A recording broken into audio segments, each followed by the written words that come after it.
السلام عليكم ورحمة الله وبركاته. الله أكبر الله أكبر الله أكبر الله أكبر. أشهد أن لا إله إلا الله أشهد أن لا إله إلا الله أشهد أن محمدًا رسول الله أشهد أن محمدًا رسول الله. حي على الصلاة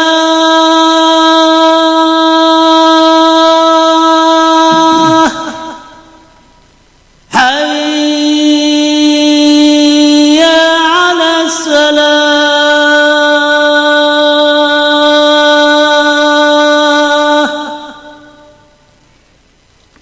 حي على الفلاح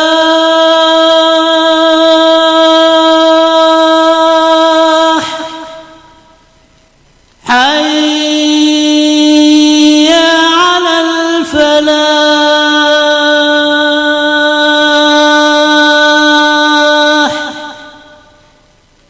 الله أكبر الله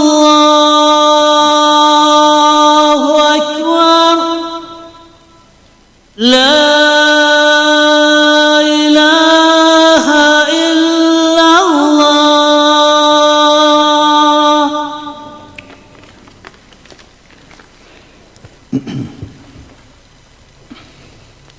الحمد لله رب العالمين. الحمد لله ذي الملك والملكوت ذي العزة والجبروت. الحمد لله حي قيوم لا ينام عزيز لا يضام قهار لا يرام. وأشهد أن لا إله إلا الله وحده لا شريك له وأشهد أن محمدًا عبده ورسوله. اللهم صل وسلم وبارك على سيدنا محمد وعلى آله وصحبه وسلم تسليما. يقول الباري سبحانه وتعالى بعد أعوذ بالله من الشيطان الرجيم: يا أيها الذين آمنوا اتقوا الله حق تقاته ولا تموتن إلا وأنتم مسلمون. O you who believe, fear Allah as He should be feared and die not except in the state of Islam. And may Allah subhanahu wa ta'ala, the most merciful, bestow upon us the greatest of the gift to die on the state of Islam. Allahumma ameen ya Rabbil Alamin. Allah subhanahu wa ta'ala relating in many of the surah and many of the ayat the attitude and the way of the disbeliever, the ungratefuls. And the ungrateful, the way they live their life without aim, without a purpose, disconnected from the true, ultimate truth, disconnected from their Creator subhanahu wa ta'ala. In this ayah in Surah Muhammad, Allah subhanahu wa ta'ala said after أعوذ بالله من الشيطان الرجيم: إن والذين كفروا يتمتعون ويأكلون كما تأكل الأنعام والنار مثوى لهم. And those disbelievers and grateful, they are entertaining, enjoying themselves, and they are eating like the cattle do. And their abode will be hellfire, wal-'iyadhu billah. Because they truly disconnected themselves from the ultimate truth, from the reality, from what is going to happen. And someone living on a path of falsehood, and the falsehood things that you invest in that will never come to happen. And the truth is what you trust and you're certain that is going to happen, and it does. Therefore, the ungrateful, those who turn away from Allah subhanahu wa ta'ala, they didn't have any purpose, true purpose of life. And the purpose becomes completely something related to the material world, to the physical world. Everything becomes materialistic. And if I borrow some of the terminology of some of the philosophers or sociologists from the Western thought, it's just like Allah subhanahu wa ta'ala said in the Quran, وَشَهِدَ شَاهِدٌ مِّنْ أَهْلِهَا. and witness have witnessed, in the favor of Yusuf alayhi salam, and he was from her family, to do justice. And we take in the same, let's say, line and spirit to see how the sociologists, they have in a way described the society and the reality that we live in, that Allah subhanahu wa ta'ala described it in the eloquent way in the Quran. They're entertaining themselves, they're enjoying themselves, and they're eating like the gazing livestock eating. This is their purpose, this is all what they do. As a matter of fact, that Allah subhanahu wa ta'ala gave the guidance for the livestock to live the way they live, but the human being has been given much more that they denied, that they subhanAllah turn away from it to reduce themselves to one dimension human being where they only live into the materialistic world, and only their dreams is related to the materialistic world. So in this terminology that we're borrowing, they say this reality is assimilated as an iron cage, and you can look at it on the internet and you see. So the iron cage is what defines the society that we live in. Why is it an iron cage? Because everything it has pre-ordered, preset by a system that when someone is born in this place, in this society, they do the same thing. They follow the same pattern, the same way of life. Studying, have a job, and looking for a great life. Studying, have a job, and looking for a great life. The dream is to have great, living. The dream is to be better than the other.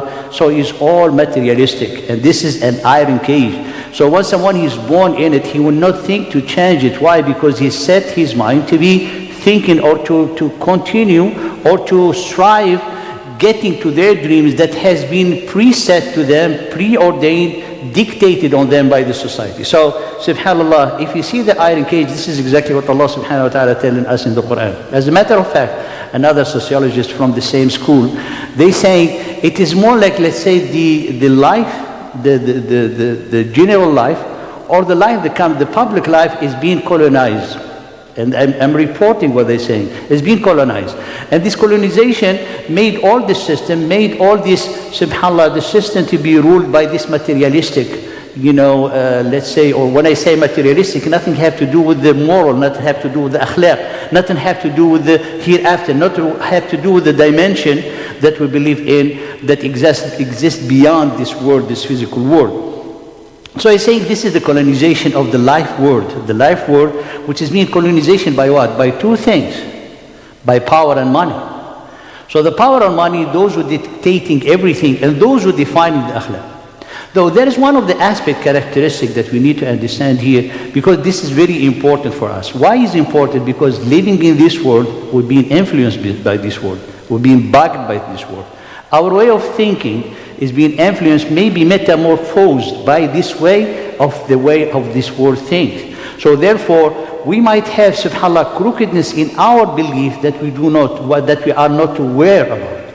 We live in this world, especially for our youth, for our next generation, for those, subhanAllah, who's born in this iron cage, they will only breathe the way how these people breathe in this iron cage. They will think, they will have the dreams. Their motivation is all based on this iron cage that everyone is living in. And again, I'm borrowing this term from the sociologists.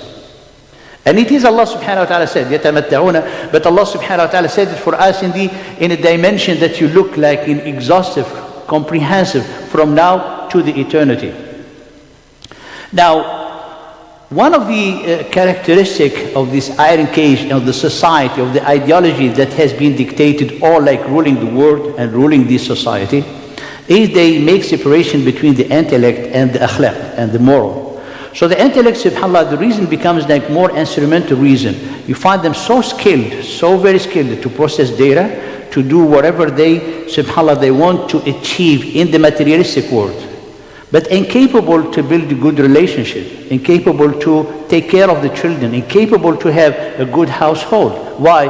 Because the human being has been in detachment, in estrangement of his own self. And his own self, when we mean, subhanAllah, there is no that value of dignity, there is no value of honor, there's no value of who is the human being, to think beyond the materialistic world, think beyond achievement of how can we do product that looks good and with the most cost effective. This is the instrumental reason. You don't make like the critical reason in a way to help people to grow, to help things that you use or to invent or to produce to help the good condition of the people, and not good condition in their materialistic way, but in good condition the way they feel, in the way they emotionally, or the way of their relationship. None of the things, subhanAllah, that this system offers. For this reason, dear brother, respected sister, many people, they have a very limited vision, when they look all that the mental, issue that we have in the society is because of this system. Because people, they didn't have before this. Why? Because they are being integrated, fully completed with their essence, with their who they are as a human being. The akhlaq, the moral, is defined, subhanAllah, by the law. So the law would define what is good when it's bad. So when you are following the law, you are a good person, you are a righteous person. When, subhanAllah, you violate the law, you are a bad person. So someone committing zina is not something bad because it's not against the law, so it's accepted. Then it's good, then you are a righteous person. So you see, subhanAllah, this separation between the intellect, the mind, where to think, where to invest the thinking, and between the life world which is colonized by the money and the power, as we have said, and then the akhlaq which has been dictated or, subhanAllah, defined by these laws made by the human being.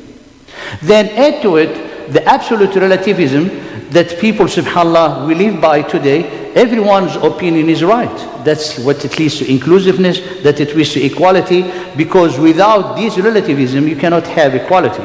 So a person, when he has the opinion to do whatever they want, to change themselves in a structure that does not look like a human being, that's their opinion, they're right. And you have to accept that they're right, and this right, and this just.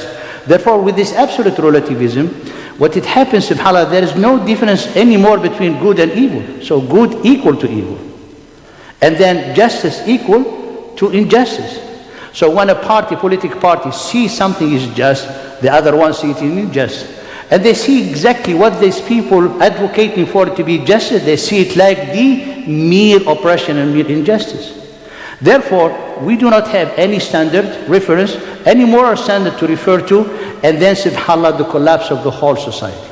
As a Muslim living into this society, embracing this ideology without knowing, because everyone looking forward for the next device to get, and this is the dreams even for the youngest, the new show that is going to happen. So it's all materialistic, it's all entertaining. Because Allah subhanahu wa ta'ala, yatamatta'una, they enjoy it, they're entertaining themselves.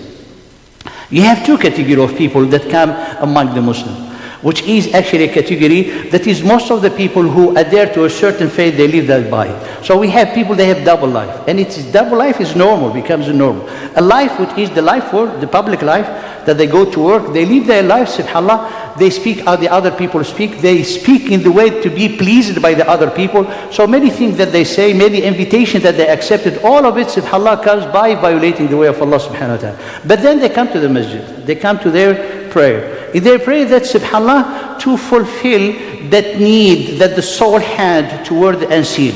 But that ibadah, subhanAllah, becomes fully dissociated from the life of the public life.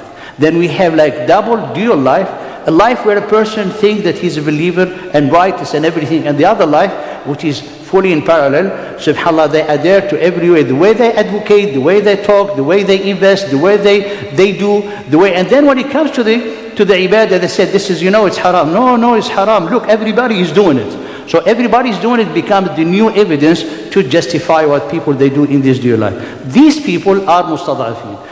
People, when they come to the day of judgment or at the time of death, they're going to be like, they said, we've been oppressed in the land. We didn't have any power over the system. That's fine. You didn't have any power over the system. But why did you live this life?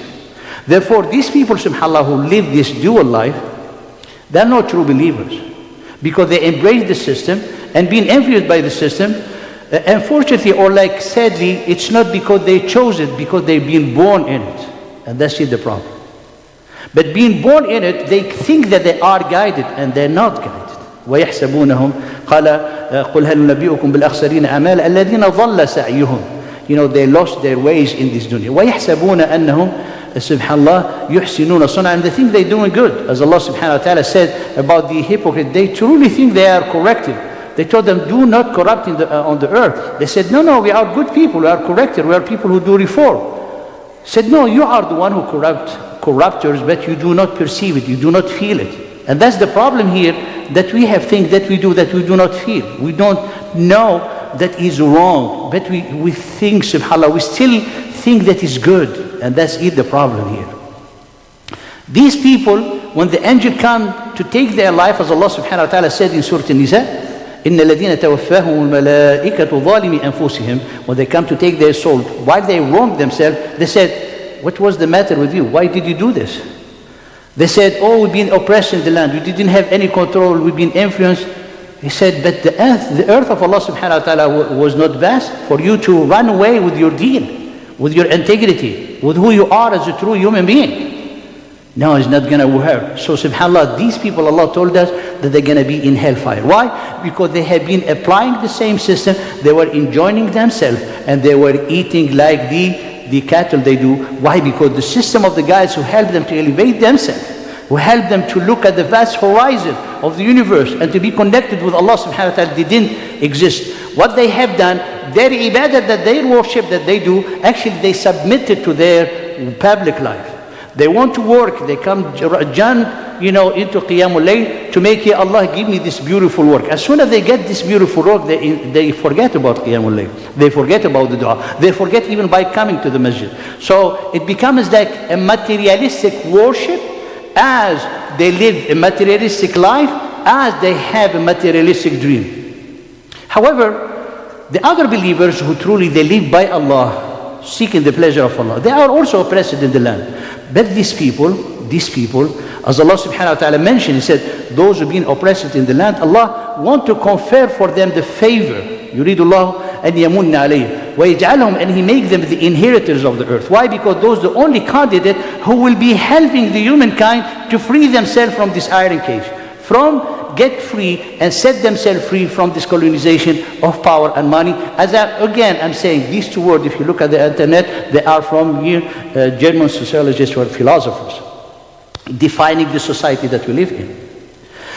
Rib'i ibn Amr, one of the great companions, Ridwanullahi ta'ala alayhim, he said a definition how you can truly free yourself.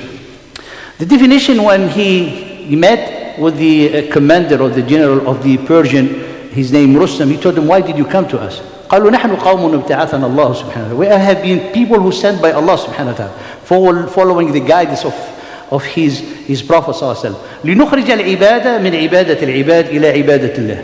To bring out people, to take out people from the worship of people like them to the worship of the God of the people. To take out people, bring them from the darkness and injustice of the religion to the justice of Islam.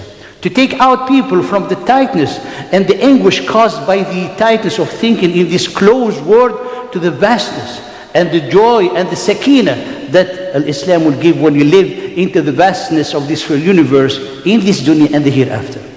For this reason, the hadith of At-Tirmidhi, the Prophet ﷺ said, قَالَ مَنْ كَانَ هَمُّهُ الْآخِرَةِ, whose concern, whose eagerness, whose all thoughts is about hereafter, Allah subhanahu wa ta'ala put richness, contentment in his heart. جَعَلَ اللَّهُ غِنَاهُ فِي قَلْبِهِ. He become rich. Rich not because money, not materialistic, spiritual rich. Contentment. He's subhanAllah happy with what they have. And that is a true king person and a queen to have such a thing in their heart. قَالَ وَجَمَعَ اللَّهُ شَمْلَهُ. And He make all his concern one concern, not like always busy. If you think and you take a paper, say, why I'm busy? I'm thinking I'm busy. You go to write him in the paper and you find like everything is future. But when you hem in the akhirah, subhanAllah, everything you have a focus, you have one goal. So everything comes one compact goal that helps you to be focused and have firmness in your path.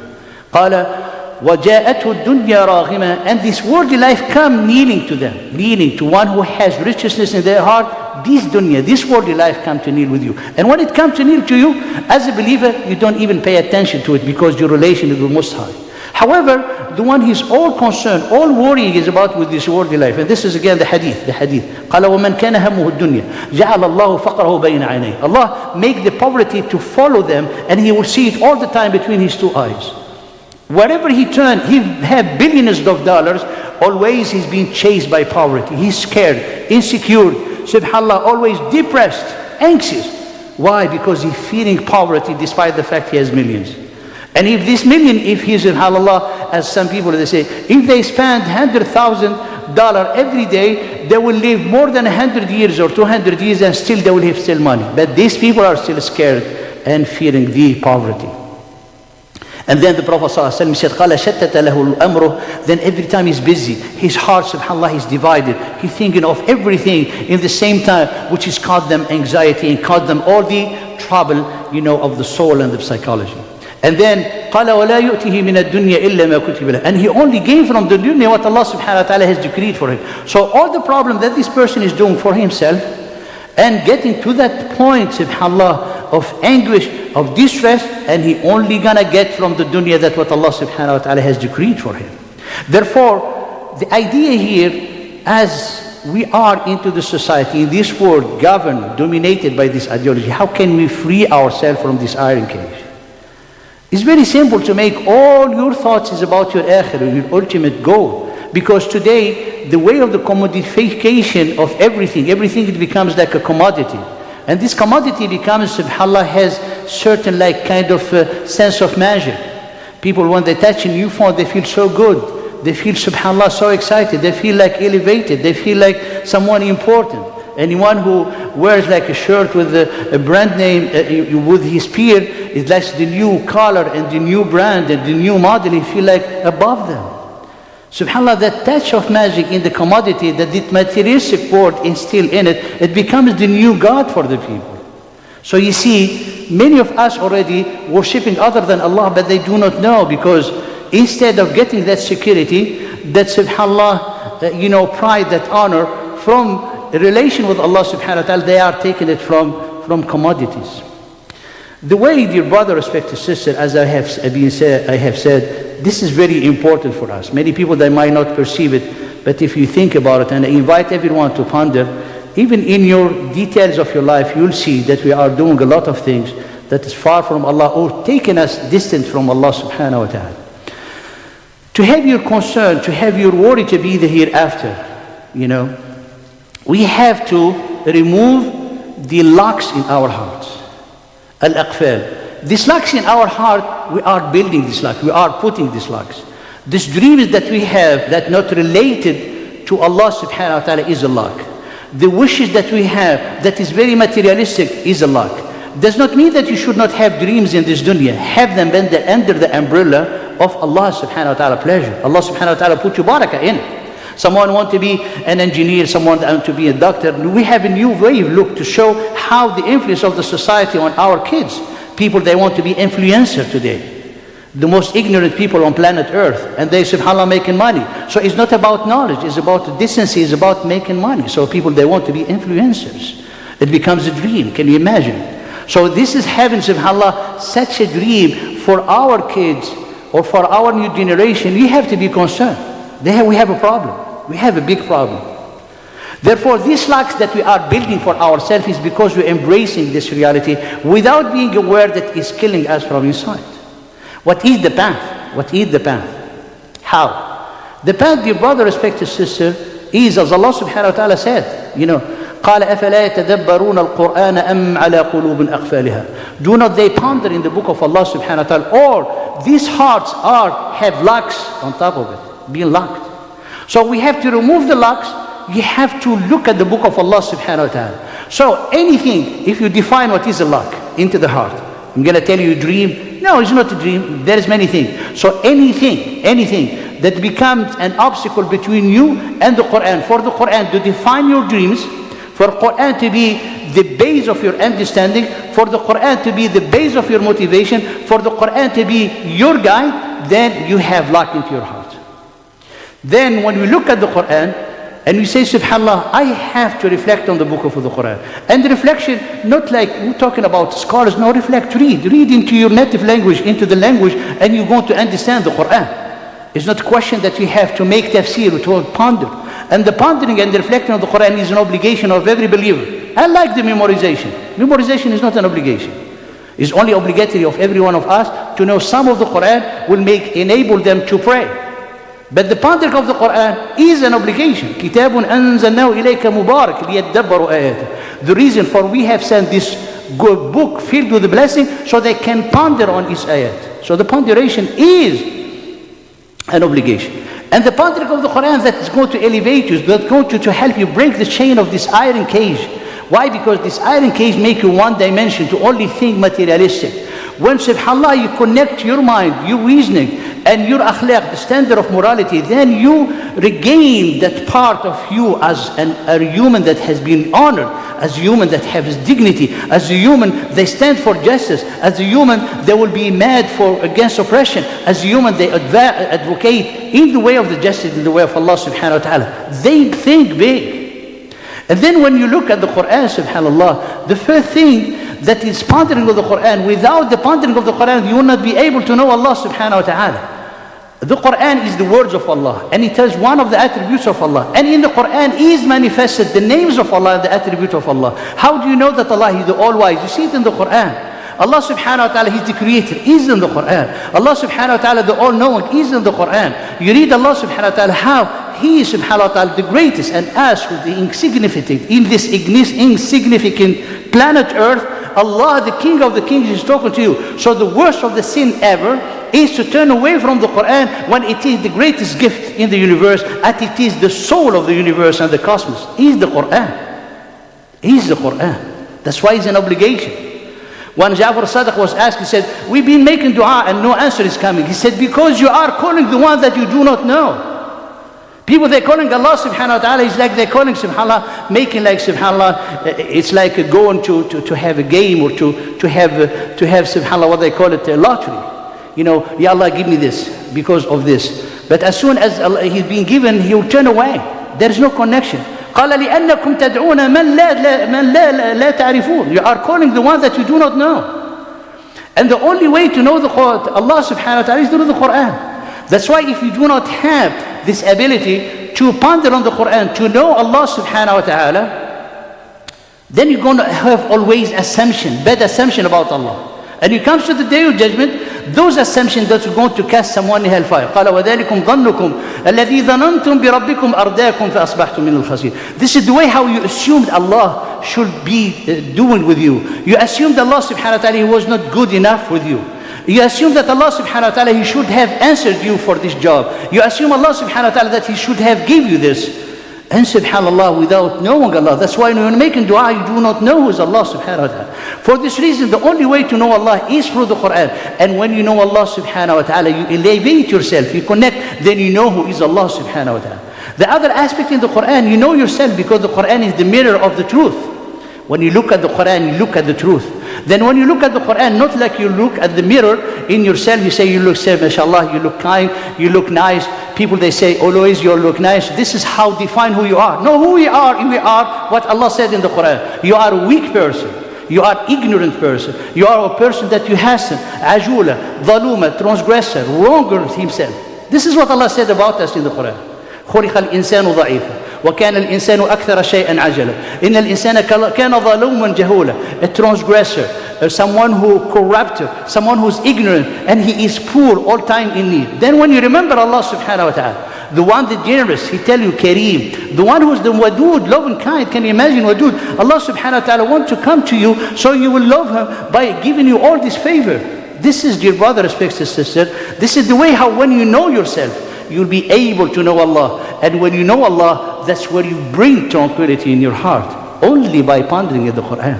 In the Quran, you look at how comprehensive and exhaustive is the time. People, they live this life. This is only our life. We live, we born and people, they die, and nothing will kill us or destroy us except the time, the passage of the time. But Allah subhanahu wa ta'ala give you the perspective that you live in eternity still in this life. There is this life, and in parallel there is another life, which is the akhirah. And between them there is the barzakh, or the death. That's the vessel, or subhanAllah, the transition to the next life. And when you read the Quran, Allah subhanahu wa ta'ala does not make separation between. Look, for example, in Surah Al-Zukhruf, that the one who been deluded by his shaitan, قال حتى إذا جاءنا, when it comes to us in the day of judgment, he said, I wish I have a distance between me and you, like the distance between the east and the west. So Allah subhanahu wa ta'ala gathered you in one ayah, a life in this world and the life in the next world. So as a believer, you live, subhanAllah, the absolute time. You do not live this limited time in this earth. قُلْ أَوْنَبِّئُكُمْ بِخَيْرٍ. Should I tell you what is best than all of these people are accumulated? For the pious people, Allah subhanahu wa ta'ala prepared this garden and so on. So Allah subhanahu wa ta'ala telling you. When it comes, subhanallah, for the dhalimeen, قال, do you think that Allah is unaware of what the transgressors are doing? No. Allah subhanahu wa ta'ala is not. He's delaying them to a day. Where is this day? It's in the akhirah.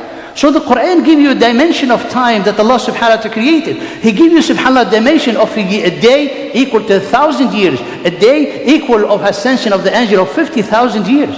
So it's like subhanallah, as with this very little brain, Allah subhanahu wa ta'ala make it easy for it as to have this comprehensiveness of time that you live from now to eternity, and this is the Quran. That's how you liberate yourself.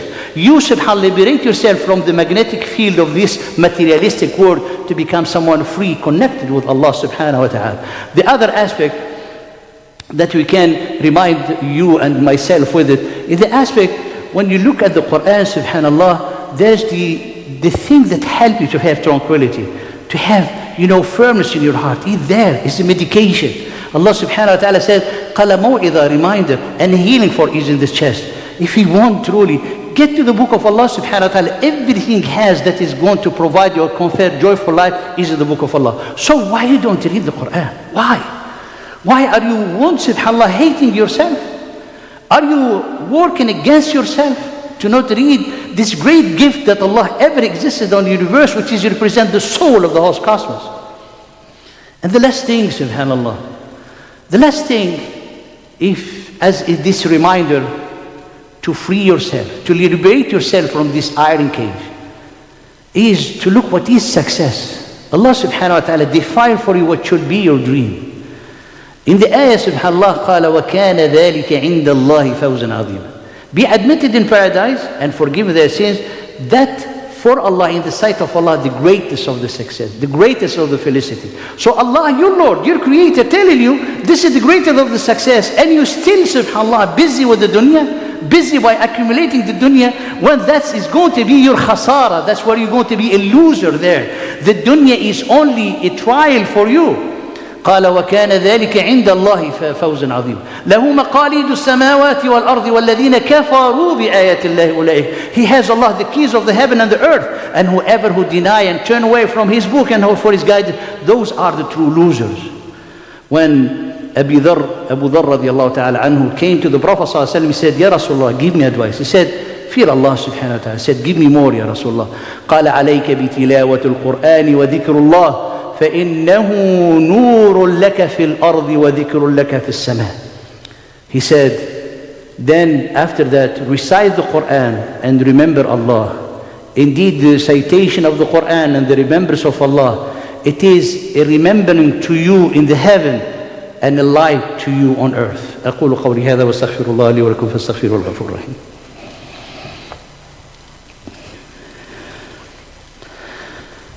بسم الله وكفى والصلاة والسلام على النبي المصطفى أما بعد. The influence of the ideology that we dominating the society we live in and the world that we are in. And you can see it today with what happening in Gaza, and may Allah subhanahu wa ta'ala help them and shower them with His mercy and pour on them patience. Ya Rabbil Alameen. Allahumma najjihim mimma hum fi. You can see, subhanallah, how things has been disclosed that all what they are claiming is false.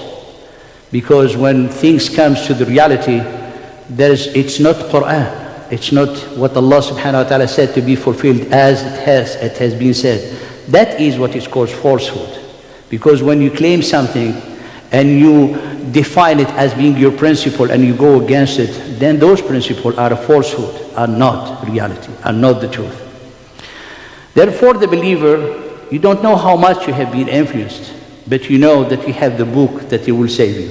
The book that gives you the vision of the meaning of life, the meaning of the universe, the meaning of who you are, the meaning of the one who created you, subhanahu wa ta'ala. That's the way how you elevate yourself and you raise yourself to be connected with Allah, to be by Allah and with Allah subhanahu wa ta'ala. One of the Zuhad, he been asked, he have heard that there's someone who does not sleep. So he went to him and to ask him, he said, don't you sleep? He said, no. He said, why?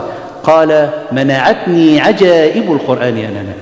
What held me back, what prevented me to sleep, is the wonderful thing in the Quran. Every time I read something, I see some wonderful thing I cannot see.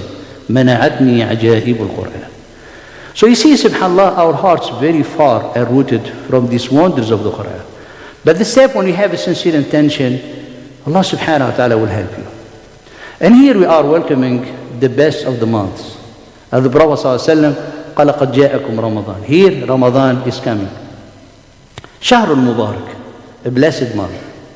افترض الله عليكم صيام. Allah subhanahu wa ta'ala obligated upon you is fasting. In Ramadan, all the gates of paradise are open, meaning that all the goodness that you seek is in your hand, is at the outreach of your hand. And all the gates of hellfire are locked, which means every evil that will be tormenting you, it will be diminishing and reducing in Ramadan if it's not far from you, inshallah, will be. قال وصفدت الشياطين. And those shayateen and devils that are around, subhanAllah, cunning and plotting and scheming, they are all locked. قال وفيه ليلة هي خير من ألف شهر. And in it, one night greater than 1,000 months. Whoever will be deprived from the goodness of this night, he's the one who deprived one. He's the one who worked against himself and herself. For this reason, the Prophet ﷺ said, Ameen to hadith of Jibreel. When Jibreel alayhi salam said, قال, whoever who witnessed Ramadan and he came out of Ramadan without being forgiven, may Allah distance him from His mercy and cast him in hellfire. The Prophet ﷺ said, Ameen. And Jibreel told him, say Ameen. Because how come having such a gift to be forgiven, to be raised high, to be connected with Allah subhanahu wa ta'ala, and you neglect it? It's like, subhanAllah, being given you a new life. Imagine someone, subhanAllah, died, and they told him you're going to be from the people of hellfire. And then an angel come to you and said, here, this is a new, opportunity of life. Get up and work. This is how is Ramadan. This is an opportunity for life for you to redeem all what you have done before. And it is the month of the Quran. So make your objective is to ponder on the book of Allah, to free yourself from the chain of this iron cage, to free yourself from the colonization of the life word that has been instilled on all of us, to be connected with Allah subhanahu wa ta'ala, and to be with Allah subhanahu wa ta'ala. That's the best thing that you can offer to yourself. And may Allah subhanahu wa ta'ala to lead us to His mercy and to His ridwan, and know that the greatest of the success, when Allah is pleased with you, قَالَ وَرِضْوَانٌ مِّنَ اللَّهِ أَكْبَرُ ذَلِكَ هُوَ الْفَوْزُ الْعَظِيمُ. And the ridwan from Allah is the greatest, and that is the ultimate felicity and the ultimate success. نسأل الله سبحانه وتعالى أن يثبتنا على الصراط المستقيم. نسأل الله سبحانه وتعالى أن يغفر لنا ذنوبنا أجمعين. اللهم حبب لنا القرآن. اللهم حبب لنا القرآن. اللهم حببنا تلاوة القرآن وحلمنا تدبرنا في القرآن. اللهم اجعل القرآن العظيم ربيع قلوبنا ونور أبصارنا وذهاب غمومنا وجلاء أحزاننا وقائدنا وسالكنا إلى جنات النعيم. اللهم يا رب العالمين ويا رب المستضعفين، اللهم ارحم إخواننا في غزة وفلسطين، اللهم ارحمهم برحمتك، اللهم احفظهم بحفظك، اللهم أيدهم بنصرك، اللهم أطعمهم وأسقهم وآوهم، اللهم ارفع عنهم الغم ونفس عنهم الهم، اللهم أفرغ عليهم صبرا وثبت أقدامهم وانصرهم على الظالمين المعتدين، إنك على كل شيء قدير وبالإجابة جدير، نعم المولى ونعم النصير. وآخر دعوانا أن الحمد لله رب العالمين، وأقم الصلاة يرحمكم الله.